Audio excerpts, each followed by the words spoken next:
Yes, any doubts? Sir, in problem number 9, the uh, denominator coming to be different according to my calculation. So problem number 9, sir. x1, x2, xn uniform 0 theta. T is maximum x1, x2, xn, and h be the 4 times differentiable functions, right? Yes, sir. So try to see.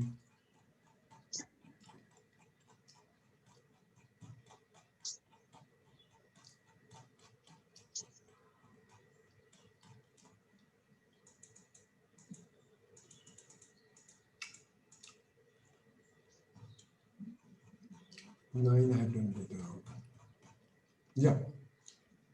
So suppose 4 derivative is bounded by m. Is that okay?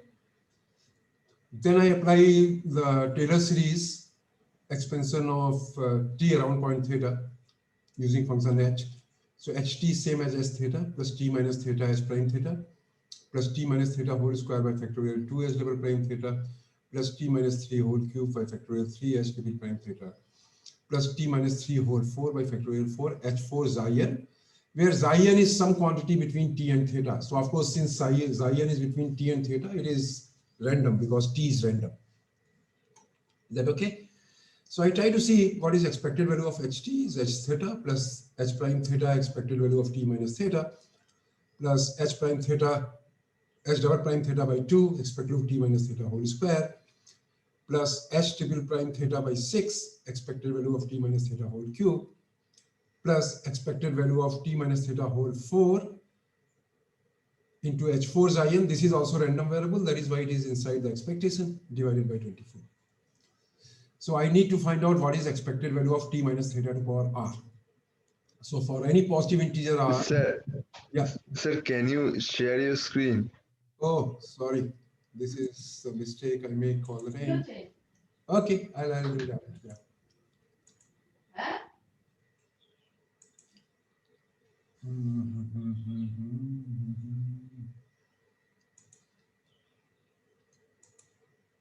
Yeah, so let me repeat it. Can you see it now? Yes, sir. Okay. So fourth derivative of h is given to be bounded. So what I do is h is differentiable 4 times, a nice function.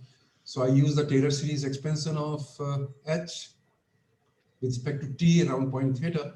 So ht turns out to be s theta plus t minus theta h prime theta plus t minus theta whole square by factorial 2 h double prime theta plus t minus theta whole cube by factorial 3. Third derivative of h at point theta plus t minus theta to power 4 by factorial 4 h4 xi n. So while xi n is a quantity between t and theta. Now since t is random, so xi n is also going to be random. So xi n is a quantity which is random and it lies between t and theta. So I just apply the expectation both the sides. So expected of st is same as s theta plus h prime theta times expected value of t minus theta plus h prime theta by 2 times expected value of t minus theta whole square plus h triple theta, third derivative expected theta divided by 6 into expected value of t minus theta whole cube plus 1 upon 24. Now here h4 xi n is also a random quantity, so that is why it would remain along with t minus theta to the power 4, and both things together would be inside the expectations. So all over here I have to find expected of t minus theta whole square, t minus theta whole cube. So for any positive integer r, expected of t minus theta to the power r is nothing but I take out theta outside, so it becomes expected value of t by theta minus 1 to the power r. Now t by theta, if you look at t is a distribution of maximum. So its PDF is n t to the power n minus 1 by theta to the power n, t between 0 to theta. So t by theta would have a PD of n z to power n minus 1, right? T by theta, and range is from 0 to 1. And t by theta is z, so it becomes z minus 1 to power r, this part. How much this becomes? Minus 1 to power I take outside, then n theta to power r, then it becomes 1 minus z to power r and z to power n minus 1, which is nothing but a beta function, which is a beta of n and r plus 1. So this is same as minus 1 to power r, and it would be gamma n, gamma r plus 1 upon gamma n plus r plus 1. N times gamma n upon gamma n plus 1, and denominator it is gamma r plus 1. So you would be left with n plus r minus 1 into n plus 1 in the denominator, and theta to power r is already there, and gamma r plus 1 would be factorial r. So that is the thing you get. So expected t minus theta to power 4 h4 xi n by 24 would always be less than or equal to, because mod of expectation is less than or equal to expectation of mod. So this is always less than or equal to m. So m by 24, expected t minus theta to power 4. And expected t minus theta to power 4 is how much? Minus 1 to power 4. There will be m over here.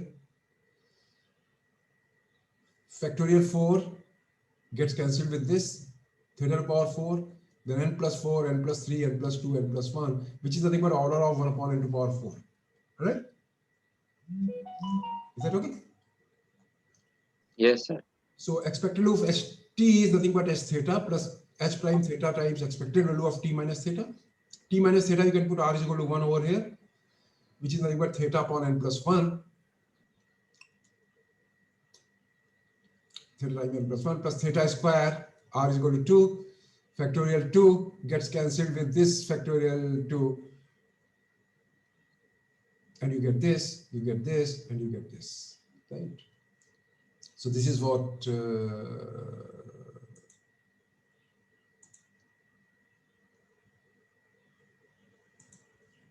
now I try to simplify this. N plus 1 can be written as theta times h plus theta, 1 plus 1 by n to power minus 1. N plus 1 into n plus 2 can be written as theta square, s double prime theta n square upon 1 plus n to power minus 1 into 1 plus 2 by n to power minus 1. And this would be order of n cube. Everything would be because n plus 1, n plus 2, n plus 3. So n cube will anyway come outside and 1 will come. So it will be order of 1 upon n cube. So I see this. This is this as theta times minus theta h prime theta by n. 1 plus 1 by n to power minus 1 is nothing but 1 minus 1 by n plus order of 1 by n square. Expansion of 1 by n to power minus 1 I write down. Plus theta square h2 theta upon n square. I write down the expansion of 1 plus 1 by n to power minus 1, which is nothing but 1 plus order of 1 by n, because 1 minus 1 by n plus order of n square and so on.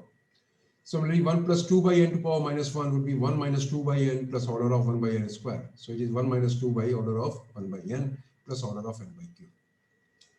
So I try to do this. This is h theta. This with this gives me theta h prime theta by n. This multiplied by this will give me theta h prime theta by n square. Now this n and this n square will give me order of n cube, so that everything gets consumed over here, right? Then I look at theta square, s double prime theta by n square, and this n square with n will give you order of n cube. So everything will be order of n cube. So this is what I get. So this is the thing I get. Is that okay? Yes, sir. Similarly, you can do it for, use just the same thing for h square. This thing I can use for h square. As proof h square t h square theta, derivative of h square theta is nothing but 2h theta h prime theta. Then derivative of this, which is h prime theta whole square plus h theta h double prime theta, x proof t minus theta whole square, factorial 2, factorial 3 would come, so that all will get, and you can solve it. Is that okay? Yes, sir. Yes. So any other doubt? Yeah. In the Taylor series expansion, so is it sufficient to consider on only up to the second derivative, and then Because you have to find only, depends up to what term you have to find it out, right? yes, sir. If you come up to 4th derivative, you see you get order of 1 by n to power 4. So if you have to find only up to order of 1 upon n square, 3rd derivative and so is good enough, because 4th derivative then you just need bounded and you get an order of 1 upon n to power 4. Right? So it depends on how much accuracy you want. You want accuracy up to order of Here 1 by can n. we consider only up to the remainder up to the third term? This one? That is yes, sir. This term. Then you will need that 3rd derivative is bounded. Because you are truncating Taylor series expansion at one point. here I was truncating at fourth derivative, so that is why I needed fourth derivative to be bounded. Yes, sir. If you stop over here, you need S triple prime xi. So you need that boundedness of third derivative. Is that okay? Yes, sir. Right. So it depends what is given to you. Here, since it was given to you that fourth derivative is bounded, I went up to fourth derivative. Yes, sir. Okay. Yes, any other doubt? Hello, sir. Yeah. Sir, in question number 8, Question number 8. 8, sir. Yeah. Then Sir, when I am proving that delta n is consistent, then means it converges in probability. Right. Then it splits into two part. Probability of mod x bar minus theta less than epsilon into 1 minus epsilon n plus probability of let me just check. You're saying assignment number, problem number 8, right? yes, sir. So let me first come to problem number 8. So this is the thing, right? Yes, sir. Yes. Now you have to show that which part you're saying for showing the consistency? Yes, sir. Okay. So you have to show that delta n is consistent for so delta n is x bar n. So I consider mod of delta n x minus x bar is less than epsilon or greater than epsilon, right? That is what I must be considering. So, Yes, sir. Sir, I have one small doubt. Means as I'm coming to that. So delta n x minus mu is greater than or equal to epsilon, I consider. Delta n is with probability 1 minus epsilon, delta n is x bar n. So 1 minus epsilon times probability mod of x bar n minus mu greater than or equal to epsilon. And delta nx is an with probability epsilon. So 1 epsilon times probability mod of an minus mu is greater. So what is your doubt? sir, my doubt is as probability of mod n minus mu greater than epsilon, it is a finite quantity. So as n tends to infinity, epsilon n tends to 0, then I can conclude that the whole thing tends to 0, as the probability part is lies between 0 and 1. If this goes to 0, that is what you mean to say? No, as n tends to infinity, sir, epsilon tends to 0, na? Epsilon n tends to 0, so this will always go to 0. There is no problem. Yes, sir. Yes, sir. No. Then fine. Then fine. This Okay. because this is going to 0 and this is a bounded quantity, right? So bounded quantity and this would always go to 0. 0. Okay, sir.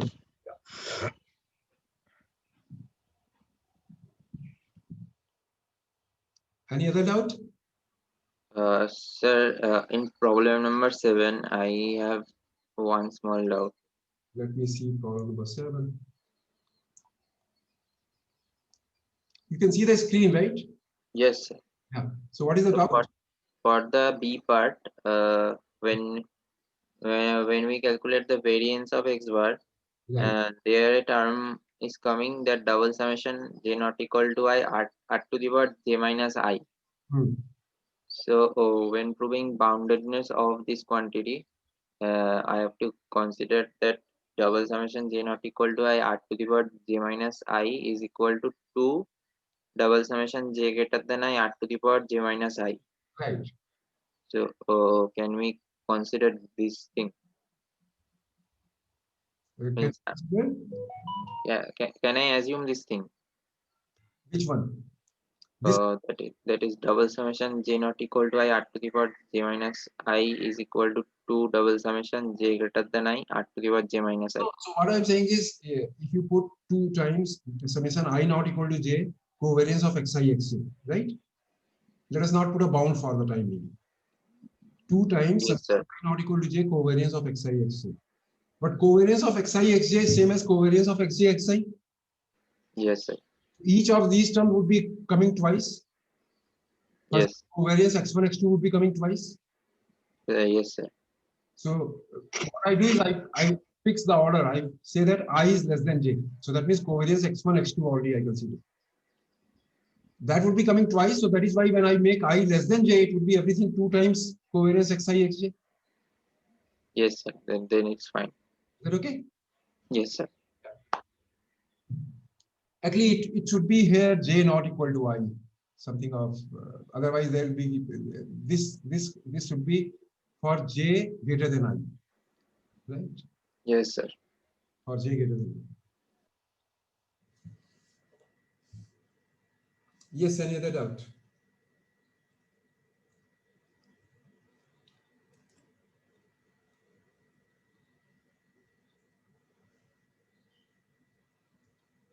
Sir, when calculating asymptotic bias and asymptotic variance, do we need to calculate the asymptotic distribution of the estimator? Yeah, asymptotic bias comes from the asymptotic distribution only. Limiting bias comes from the movements, but if you have to find the asymptotic bias and asymptotic variance, it has to come from the asymptotic distribution only. Okay, sir. Is it okay? Yes, sir.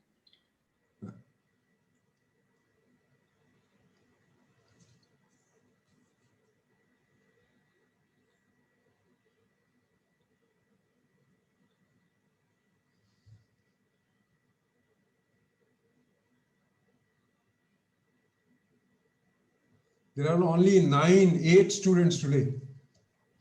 32 are missing. Hello, sir. Yeah. Sir, in problem number 13, yes, sir.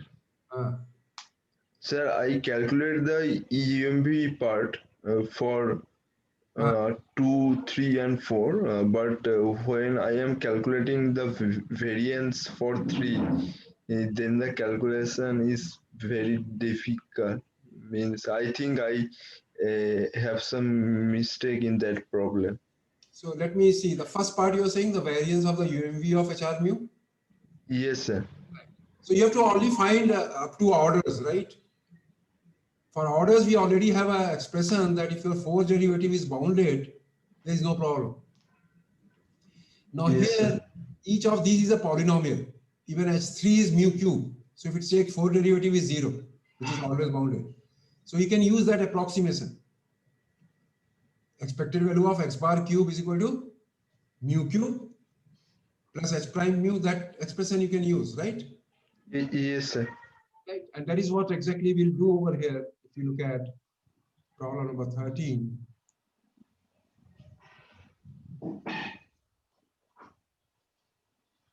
Yeah.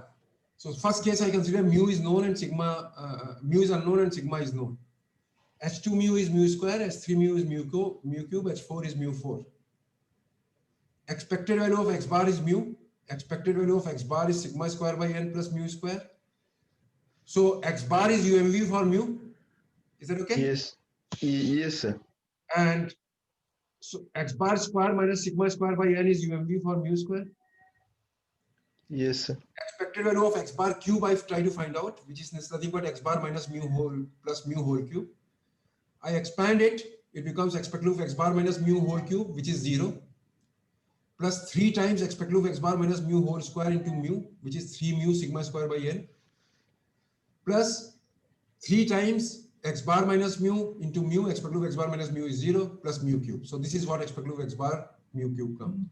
I have to get an unbiased estimator of mu cube, so I have to subtract estimator of x bar over here. So what I do is prove x bar cube minus 3 sigma square by n x bar, just give me a mu cube, right? So this turns out to be UMV of mu cube. Similarly, I try to find out expected value of x bar to power 4 because that would help us in giving the UMV for mu to power 4. This is nothing but x bar minus mu to power 4. I do it. It comes expected value of x bar minus mu to power 4. It is a normal, which is nothing but its kurtosis times sigma 4 to power n square, right? Variance square, plus 4 times expected value of x bar minus mu cube into mu, it would be 0, plus 4c2 6 times x proof x bar minus mu square into mu square. X proof x bar minus mu square is sigma square by n and mu square. The next term is again 4c3 x proof x bar minus mu whole cube plus mu, that is 0, plus mu to the power 4. I have to get so that expected value of something is mu to the power 4. So this is constant. This I can subtract as it is. The only thing is now I have to subtract an estimate of mu square. Right? X proof x bar square minus sigma square by n is mu square by n. So that is what I subtract. So this becomes UMV of mu to the power 4. Is that clear up to this point? Yes, sir. Okay. So the UMV of H2 mu, H3 mu, and H4 mu are x bar square minus sigma square by n, x bar cube minus 3 sigma square by n x bar, and x bar 4 minus 3 sigma square by n x bar plus sigma power 4. Now note that each of them is a polynomial. Right? Yes, sir. Fourth derivative is always bounded. They are polynomial up to degree 4. Here 4 derivative is 0, here 4 derivative is 0, here 4 derivative is some constant. So I can use that result, which we did. So what I do is variance of delta upon n is sigma square by n, right? So that is exactly, you can find it out, right? Because x bar, so that you don't have to find the order. Then delta 2n is x bar square minus sigma square by n. Its variance, I have to find it out. So variance of delta 2n is nothing but variance of x bar square minus sigma square by n, which is variance of x bar. So it is same as variance of hx bar, which hx has x square. And what is the variance of x bar? Hx bar? Sigma square by n into h prime mu whole square. Right? Just see our expression which we did in the lecture. Sigma square by n into h prime mu.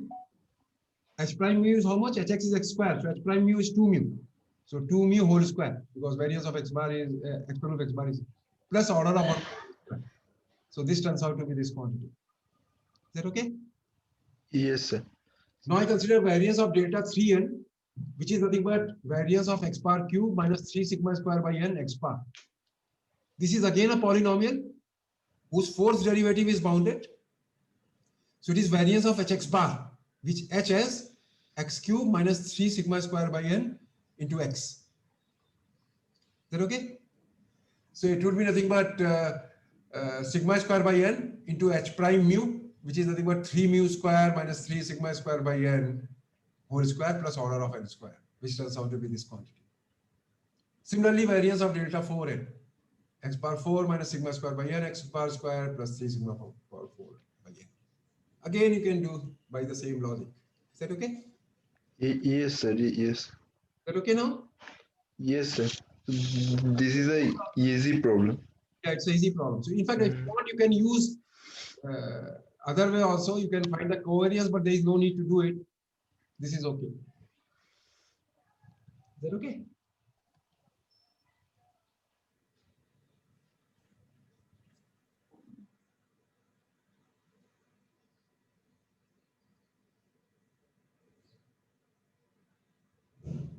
Yes, any other doubt?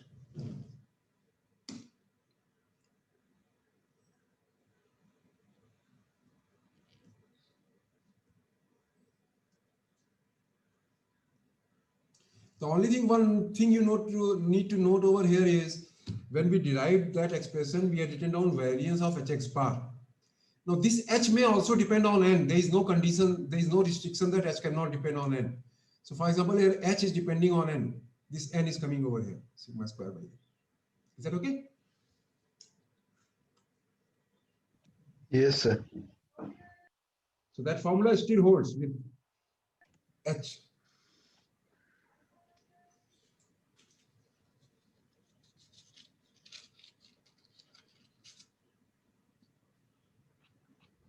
Yes, any other doubt?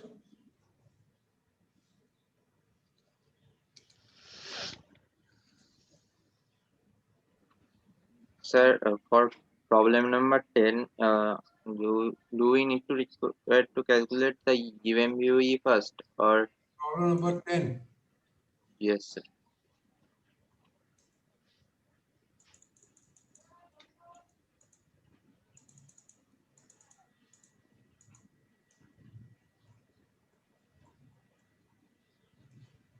That you know from your last course, right? What UMVUE is?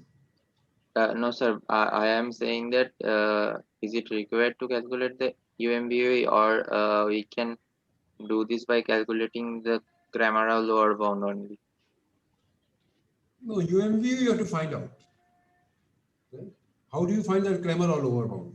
How does that help? Because you have to find the limiting variance, asymptotic bias, and asymptotic variance of delta. Because sir, for UMBE and as it is from the exponential family, so we will attain the Cramér lower bound. Uh-huh. So from that we can find the limiting variance, and also as UMBE is function of complete sufficient statistics, so it will be the function of x bar. Mhm. So from that theorem that if delta n is some function of x bar, then the condition of equality hold, that variance of variance v theta is greater than equal to g dash theta. Over that equation, the equality holds. So can we say something from there, or is it required to calculate the UMBV first? So that is okay. Your argument is correct that if you use the result that is for exponential families, the UMV attains the lower bound, Cramér or lower bound. Is that okay? So in that case, you can say that variance would be this quantity, right? So you can find out the limiting variance. Since it is UMVE, it would be unbiased, so limiting bias would be 0, Yes, sir. right? For asymptotic bias and asymptotic variance, you'll have to find out the distribution. Is that okay?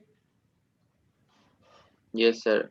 But the argument is that um, since x, we can prove that x root n x bar minus mean is converges in distribution to some normal Right, zero variance. right. So if we apply some transformation, and by delta method, we can always find the distribution of the UMB as it is function of x bar. So you have to find, so you need to know what is the exact form of the UMBV, right? Yes, sir. But I am saying that as it is a function of x bar, so it will attain the equality in the asymptotic normal distribution result. Which asymptotic normal distribution? That result which we did in the lecture? Yes, sir. That you can use roughly, that also you can use. It would be asymptotically optimal, so that would be attained. Yes, sir. That result, that root n delta n minus g theta is converges in distribution to normal 0 v theta. Mhm. So as in this case, It is a function of x bar, so asymptotic variance would be attained, right? That is what you are trying to say. yes, sir. Yes, sir. That's okay. Yeah, that is okay. You can use that argument as well. So from that, again, we say that this converges in distribution to normal 0 and v theta, where v theta is the CRLV. Right. Okay, sir. Yeah. Yes, any other doubt? Sir, for this type of question, is it always better to find the UMPV first? We'll write it down. If there is a doubt, I'll explicitly write down first find the UMV and then you do that, right? Oh, okay, sir. So what I would say is basically in exam, what we test is whether you know the concept or not. So your argument is correct, right? Whatever argument you gave is correct. So that means you have an understanding of the material, right? So as far as exam are concerned, I see that you have understanding, and the purpose of examination is just to check whether you have understanding or not, right? How do you do it? That is immaterial. That okay? So from examination point of view, your listening is perfectly fine with the language of question remaining the same. But if I say that first find the UMVE and then do that, then possibly still you can use the for the second part you can do it, but for UMV, you have to find out what exactly UMV is. Yes, sir. Yeah. So, Yeah. so for limiting bias, we first calculate the bias and then take the limit. Right. And for asymptotic bias, we first calculate a limiting distribution and then we identify the bias. Right. Exactly. So is there a kind of situation where we can argue that we can interchange the limits? I mean, that's what I said. No, in general, you cannot. yeah. So what are the conditions that we need to identify? Normally, there are no as such very general. There are no necessary and sufficient conditions. The only thing I said is normally when your h is a function of x bar, that would happen. When your delta n is a function of x bar, normally the two things would be the same. Okay. So there are no as such necessary and sufficient conditions. Each case has to be dealt with separately.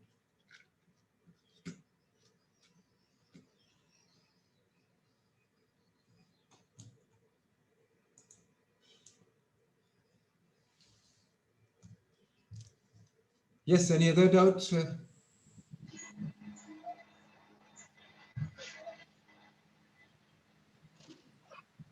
Sir, will the method of moment estimator also included in the syllabus for the quiz? Method of, yeah, with asymptotic, everything has been done. No? Yes, sir. That would be there.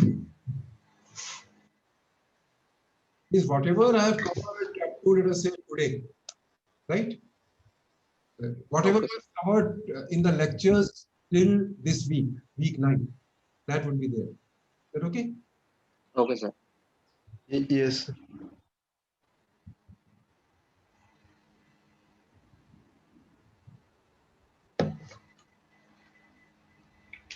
Yes, any other doubt anybody has from lectures or tutorials, these assignment problems, or anything else also you can discuss.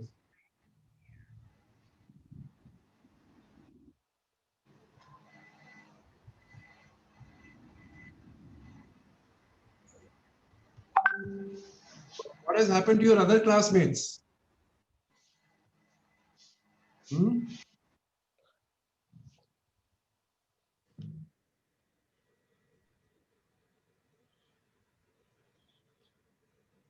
Yeah.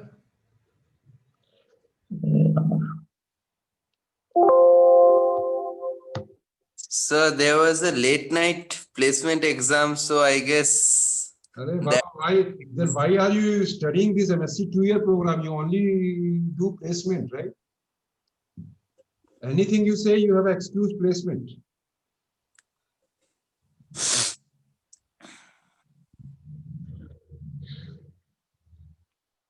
You have to manage time well.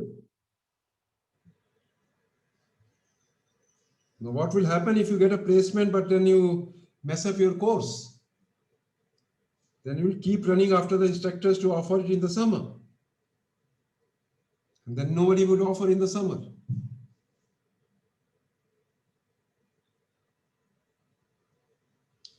All right. You could have told me I could have held this class at some other time. That was not a problem.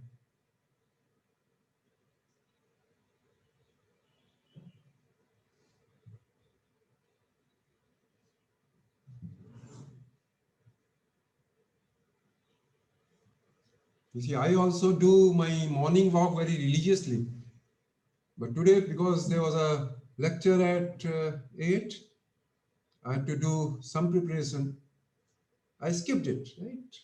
So that is how you manage the time.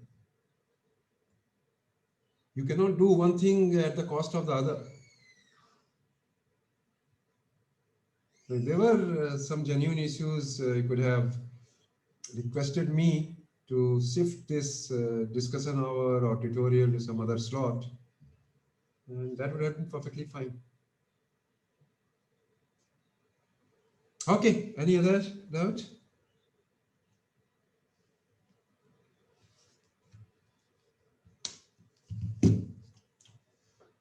So you have been able to do all other problems, that means? No, sir. I actually did up to problem number 11 on. So this trial we did in class, I told you how to do it, not exactly done correctly over there, except that. Right. So this 12 is easier. 13th, I think we just talked about.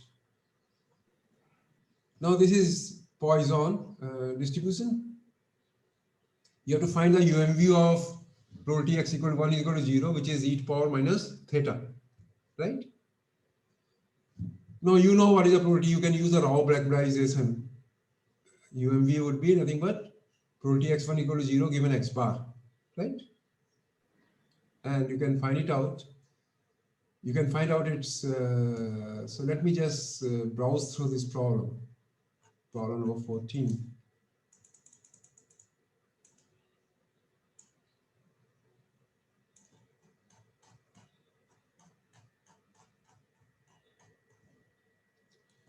So probability x1 is equal to 0 is e minus theta. I Rao Black-Bridge it. So expected value of I x1 is equal to 0 is unbiased. So UMB would be expected value of I x1 is equal to 0 given x bar, which is probability x1 is equal to 0 given x bar, right? You can find it out. That turns out to be 1 minus 1 by n to power n x bar, which can be written as e to power minus cn x bar, right? Because it can be written as e to power log of this quantity, right? And what is cn? Cn is equal to minus n log 1 minus 1 by n, right? Which is equal to 1 plus 1 by 2n plus order of n square. So cn is of 1 plus a by n plus order of n square with a as 1 by 2. As del prime x is e to power minus x, which is bounded. So variance of delta x is nothing but variance of e to power minus cn x bar, which is same as variance of h of cn x bar, where hx is e to power minus x. And what is the variance of hf of cn x bar? Sigma square by n. Poisson case, so sigma square is theta only. Mean is same as variance, sigma square by n. H prime c whole square. Hx is e to power minus x, so h prime c is nothing but e to power minus theta whole square per order of 1 by n square, which is theta e to power minus 2 theta by n plus order of 1 by n square. So what is the limiting variance? When I multiply this by n, n times variance of delta x turns out to be theta e to power minus 2. Is that okay? Now I try to see what is the asymptotic variance. I know that by central limit theorem, root n x bar minus mean of x size is theta. Goes in distribution to normal 0. Variance of x size is again theta because Poisson, mean and variance are same. From this, I need to find out what is the variance of h of cn x bar. So this is same as root n delta x minus theta, which is root n h of cn minus theta whole square. This goes in distribution to normal 0 h prime theta whole square theta. Is that okay? Because cn is of the type 1 plus a by n plus order of n square. And for that, you know that using delta method, this goes to this. And h prime theta is e to power minus theta, so it goes to normal 0 e to power minus 2 theta. So clearly UMV is can, right? It is consistent and asymptotic normal because it is root n normalization. So it would be consistent and it is asymptotically normal. Now consider the second estimator, delta 2n, where TIs are IID binomial 1 e to power minus theta, because I'm counting at how many xi's are 0. So each of them is IID. Probability T1 is equal to 0, probability T2 is equal to 0, probability Tn is equal to 0, right? Indicator T1 is equal to 0, indicator T2 is equal to 0, indicator Tn is equal to 0 are IID. What is the mean of them? Probability T1 is equal to 0, which is like what e to power minus theta. So T1, T2 are IID e to power minus theta because that is what your estimator is. Indicator xi is equal to 0, 1 by n, summation I is equal to 1 to n. That is your that is the estimated delta 2n. Okay. So variance of delta 2n is same as sigma square by n because it is a mean of probability xi is equal to 0. What is the mean? Mean is nothing but e to power minus theta. So p is e to power minus theta. So p into 1 minus p by n. Right? Limit n going to infinity, variance of delta 2n is nothing but e to power minus theta, 1 minus e to power minus theta. So what is the limiting risk efficiency of delta 2 related to delta 1? delta 2 variance, limiting variance will come out to be here. Note that same normalizing factor is there, n here and n over here also. That is why I'm able to find limiting risk efficiency. Yes, sir. And then theta e to power minus theta, which is this quantity, which turns out to be theta times e to power theta minus 1, which is always less than 1. So if limiting risk efficiency of delta 2 relative to delta 1 is always less than 1. That means delta 1 is more efficient than delta 2. So that Yes. means UMV is more efficient than this estimator, which is based on the U statistics, which only counts the number of xi's which are 0 divided by n. I see the asymptotic distribution of delta 2n. Delta 2n is a mean of TIs. So that means root n mean minus the mean of expected of each T1, which is e power minus theta,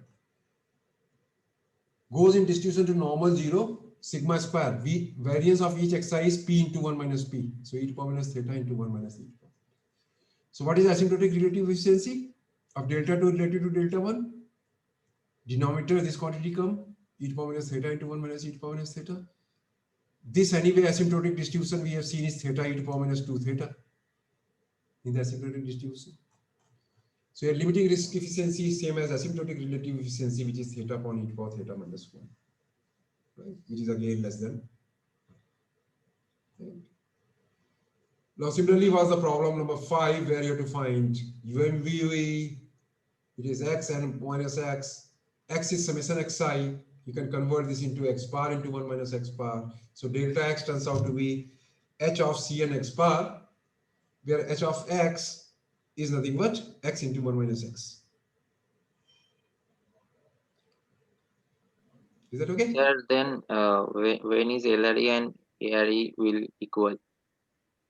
That's what I'm saying. Normally when it is a function of x bar, not always. There is no ready-made result which will say that.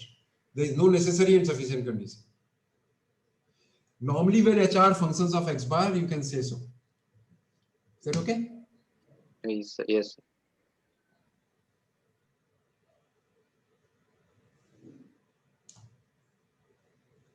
And then similarly, this problem comes in. So rest of the problems are similar in nature. You have to just find the asymptotic distribution, or you have to use the formula of expected value of h of C and x bar, right? Okay, sir. In one of the problem, you have to use slightly the approximation of gamma function, which is Traveling's approximation. Otherwise, rest of the problems are straightforward. Do you want to ask anything, any specific problem? I can still go, or any specific doubt from the lectures you have? Yeah.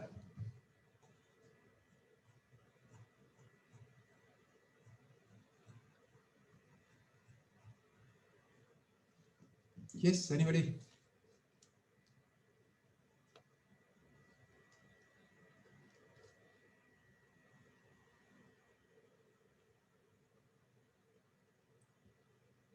Don't have any doubts? So which placement quiz was there yesterday?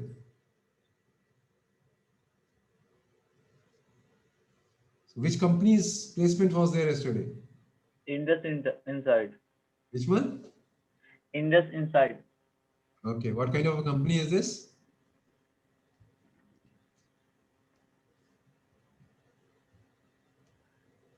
Sir, risk related. Which related? Risk, credit risk. Okay, okay. So financial. Yes, sir. Market related, right? Yes, sir. Yes. So what are the things they ask in the quiz? Sir, aptitude in different part, guessing estimate question, and quant related aptitude. And apart from your statistics, who were the other candidates? Yes, sir. No, apart from the students of statistics, who were the other students of which program? Do you have a BTech? BTechs also appeared for this, or? Yes, sir. Yes, sir. Okay.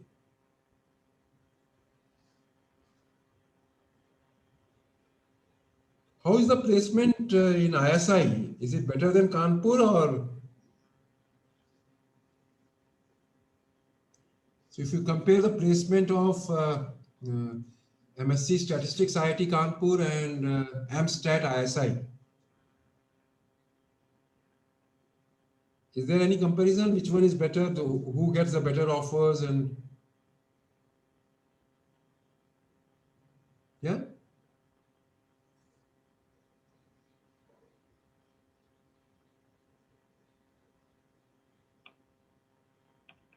Don't have any idea or what?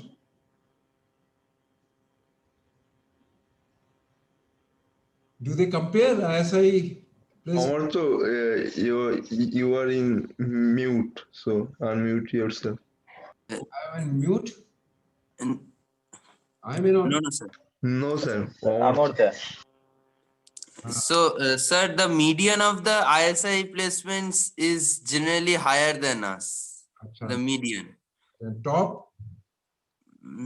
Top is more or less same, sir, because last year what we had seen that our maximum and their maximum were more or less same, but the difference occurs generally in that lower end of the lower end spectrum mainly. But that may be due to reason because their class sizes may be small, right? Yeah, last year their class size was small, but this year their class size, AIMSTAT is a very huge class. It is about a class of 60-65 students. So they have taken 60 students, eh? Hello, good. So Yes. at least they are teaching now. Huh? Good. And so a lot of your other friends from your colleges must be there, right? Yes, sir.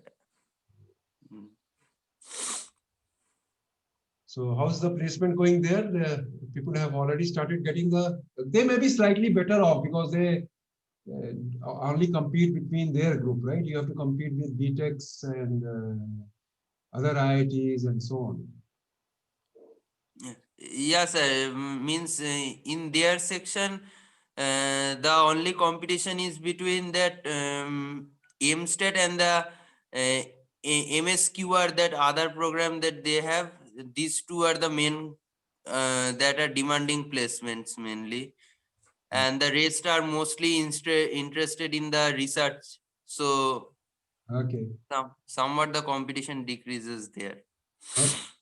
So there you mean to say most of them are interested in research? Is that the thing you want to convey? Yes, yes, sir. There means most of my friends who are studying there right now, about out of the 7 of them, about 4 to 5 of them are mainly interested in research. And from what I have gained about their batch, some are highly interested in the placement, but the rest are mainly focused in further studies. But that may be true until last year because the batch size was small. Yes, sir. Yes, sir. Now this. Yeah. So now in terms of teaching, which one you must be talking to your friends, and then where you feel it is much more difficult or much more rigorous, or it's much more demanding in terms of teaching. It's ISI here or IIT Kanpur? In that regard, it's a very difficult question, sir, actually. ISI must be much more demanding, right? Because yes, sir. There are some courses, sir, that are much more demanding than here. Here things are easier, right? Means people enjoy a lot, right? So I think I'll pass on this feedback that students feel that we don't teach. Huh? I'll pass it on to other instructors. That the students feel that they are not grilled. No, sir, that isn't required. That is not required, huh? No, sir. No, sir, this semester all the courses are very interesting. Very heavy. No, sir. Interesting also. Yes, sir. Good. So, ठीक है. And then I think we meet directly on Wednesday. But if you want any session in between, even some of you, if you want it, I can hold a session in between. Just send me an email. If, I can hold a session. I'll try to upload these solutions by Sunday night. That is tomorrow night. Is that okay? Okay, sir. Okay, then I think that's all. If you don't have anything, then let us stop over here. Is that fine? Yes, sir. Thank you. Okay, Thank you, bye, sir. everybody. Thank you, sir. Bye. Thank you, sir. Bye. Thank you, sir.